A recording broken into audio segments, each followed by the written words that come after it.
براہ راست آپ کو اسلام آباد لیے چلیں گے جہاں پہ چیئرمین ایب جسٹس ریٹائرڈ جاوید اقبال کا تقریب سے خطاب جاری ہے۔ کیسز کی انکوائری بھی کر سکتے ہیں اور کیسز رجسٹر بھی ہو سکتے ہیں اور پھر لاجیکل لینڈ تک بھی پہنچائے جا سکتے ہیں۔ اور اسی بات کو دیکھتے ہوئے اس 4 سال میں تقریباً 200 ڈسپلنری ایکشن جو ہے وہ انیشیٹ کیے گئے، کچھ کو پایہ تکمیل تک پہنچایا گیا، کچھ کو پایہ تکمیل تک پہنچایا جا رہا ہے، اور اس سے بہتر حالات پیدا ہوئے ہیں۔ کم از کم ایک جو فیکٹم آف ڈیٹرنس ہے وہ پیدا ہوا۔ زیادہ بہتر یہ تھا کہ فیکٹم آف ڈیٹرنس پیدا نہ ہوتا، آپ رضاکارانہ یہ کرتے سب کچھ، لیکن یہ بامر مجبوری کرنا پڑا کہ گزشتہ 4 سال میں 200 ڈسپلنری ایکشن انیشیٹ کیے گئے، اور اس سے پہلے گزشتہ 16 سال میں 100 ایکشن انیشیٹ کیے گئے۔ لیکن میرا خیال ہے کہ یہ جو 200 ایکشن انیشیٹ ہوئے ہیں ان کا اچھا رزلٹ نکلا ہے، اور انشاءاللہ مزید اس میں بہتری آئے گی۔ اور اس کا بیان ثبوت یہ ہے کہ جو ہماری ریکوریز ہیں اس میں تھوڑا سا کنفیوژن پیدا ہوا، اور کچھ لوگوں نے چائے کی پیالی میں طوفان اٹھانے کی کوشش کی کہ یہ ریکوری 541 ارب روپے کہاں چلے گئے؟ وہی 541 ارب روپے کوئی کرنسی نوٹ نہیں تھے جو الماری میں بند تھے کہ میں آپ کے سامنے گن کے بتاتا کہ جی یہ 541 ارب ہے۔ اس میں ڈائریکٹ ریکوریز بھی شامل ہیں، انڈائریکٹ ریکوریز بھی شامل ہیں۔ آپ یہ دیکھیں کہ تاریخ کی سب سے بڑی جو ریکوریاں ہیں وہ نیب کے ان 4 سالوں کے دوران ہوئی ہیں، اور اس میں کچھ کا credit D G Pindi Irfan Mangi صاحب تشریف فرما ہے، عرفان منگی صاحب کو بھی جاتا ہے، ڈی جی لاہور، باقی ڈی جی صاحبان کو بھی، کہ یہ جو ریکوری کا فیکٹم ہے اس میں اگر آپ اصحاب کی کاوش نہ ہوتی اور اس میں تمام نیب شامل ہے، یہ کوئی کریڈٹ چیئرمین صاحب یا ڈپٹی چیئرمین صاحب یا ڈی جی صاحبان کا نہیں ہے، شروع پی این سے لے کر چیئر تک جب آپ ملاتے ہیں تو پھر نیب بنتا ہے۔ تو یہ نیب کے جو 541 ارب ہے، میں آج بھی کہہ رہا ہوں کہ 541 ارب کی ریکوری ہے، ڈائریکٹ بھی ہے اور انڈائریکٹ بھی ہے۔ ابھی میں آپ کو مثال دوں کہ کنفیوژن کیوں پیدا ہوا، جس کے لیے کہ وہ اخبارات نے بھی آشیاں رائیاں کی اور ٹی وی پر بھی پروگرام نشر ہونے شروع ہو گئے، تو میں اپنے آپ سے یہ سوال کرتا تھا کہ یہ لوگوں کو کیوں گمراہ کیا جا رہا ہے؟ نیب آپ کا اپنا ادارہ ہے، نیب کوئی مسئلہ نہیں ہے، نیب مسائل کا حل ہے، اور پہلی مرتبہ تاریخ میں ایسا ہوا ہے کہ نیب نے ان لوگوں کے خلاف بھی کیسز رجسٹر کیے ہیں ماضی میں جن کی طرف کوئی آنکھ اٹھا کے دیکھتا بھی نہیں تھا، اور یہ کریڈٹ بھی آپ کو جاتا ہے۔ تو میں یہ ڈائریکٹ اور انڈائریکٹ ریکوری کا جو کنفیوژن ہے اس کو تھوڑا سا دور کرنا چاہتا تھا۔ فرض کیجئے کہ فرض نہیں بلکہ فیکٹ یہ ہے کہ ایک ہاؤسنگ سوسائٹی سے ہم نے 14 ارب روپے انہوں نے ہمیں پے کیے، 14 ارب روپے، وہ 14 ارب کوئی آ کے نیب کی کسی تجوری میں نہیں بند ہو جاتے۔ 14 ارب ان مستحقین کے لیے ہوتے ہیں جن کے کیسز ان سوسائٹیز کے پاس تھے، جن کو نہ پلاٹ ملے، جن کے خواب ہی رہے، ان خوابوں کی کبھی وہ تعبیر نہ دیکھ سکے۔ اور میں یہ نیب کی تعریف نہیں کر رہا، لیکن حقیقت یہی ہے کہ اگر نیب نہ ہوتا تو یہ 14 ارب روپے نہ ریکور ہوتے اور نہ کئی 100 آدمیوں کی اشوئی ہوتی اور یہ پیسے ان کو واپس ملتے۔ یہ 14 ارب فیکٹریز میں تقسیم ہوا، جو مستحقین تھے یا جو متاثرین تھے یہ ان میں تقسیم ہوا۔ اچھا، اب مجھ سے سوال کیا گیا کہ جی آپ نے فائنانس ڈپارٹمنٹ میں کیوں نہیں جمع کرائے؟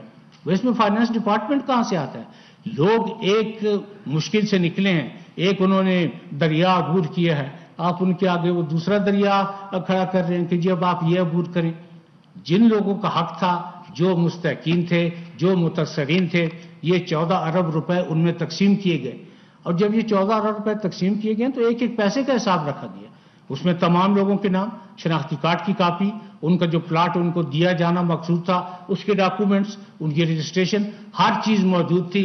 ہر چیز کی ویریفیکیشن کرنے کے بعد یہ 14 ارب کا اماؤنٹ ان کے حوالے کیا گیا۔ اور دوسرا میں اس موقع پہ یہ بھی عرض کرنا چاہتا ہوں کہ کوئی ایسا قانون نہیں ہے جو نیب کو مجبور کرے کہ جی آپ نے یہ جو ریکوری کی ہے آپ پہلے حکومت کے خزانے میں جمع کریں، کیونکہ یہ اس میں حکومت کا حق نہیں ہے۔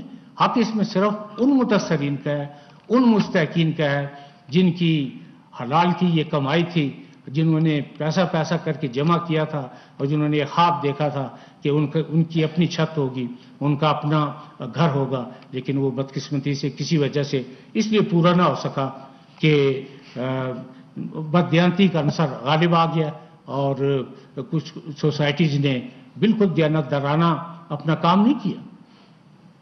اور اس کا بیان ثبوت یہ ہے کہ اس وقت ان 14 ارب کے علاوہ میجر جو ہماری ریکوری نقدی میں جو ہوئی ہے، جو تقریباً 56-55 ارب روپے سے زیادہ بنتی ہے، وہ ان سوسائٹیز سے آئی ہے.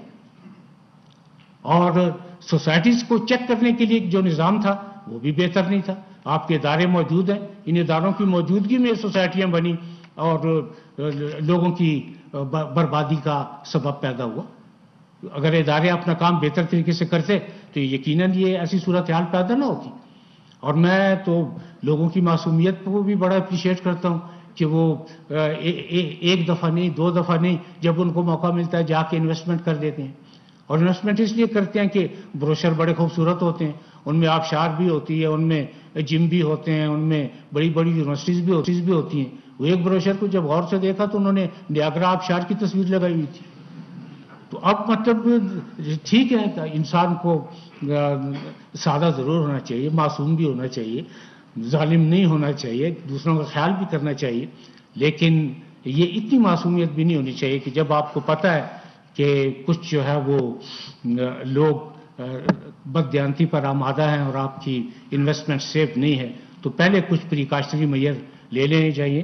جیسے کہتے ہیں مشتری ہوشیار باش کہ بھئی پہلے آپ سارا دیکھ لیں.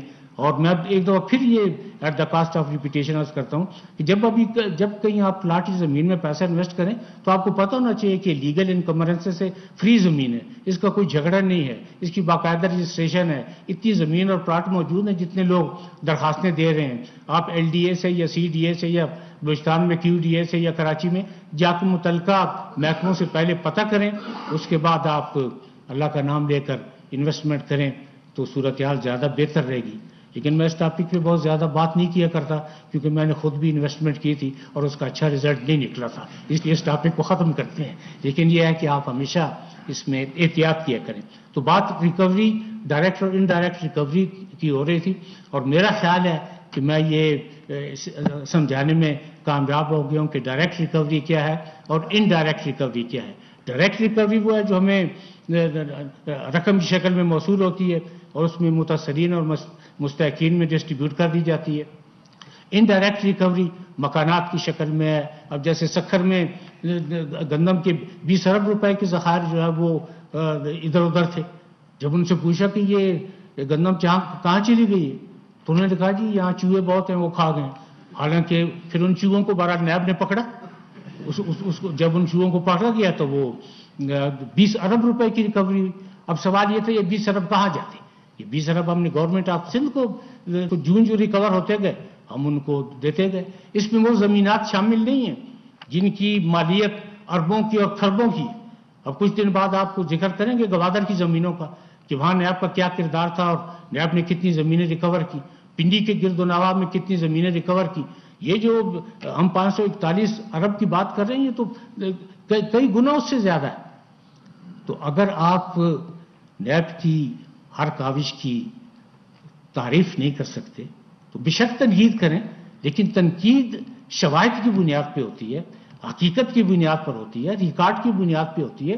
تنقید برائے تنقید نہیں ہوتی کہ جی ہم نے بس صبح سے شام کو نیب کو برا کہنا ہے اور ضرور کہنا ہے. آخر ایسا تو نہیں ہو سکتا نا کہ صرف برائیاں ہوں.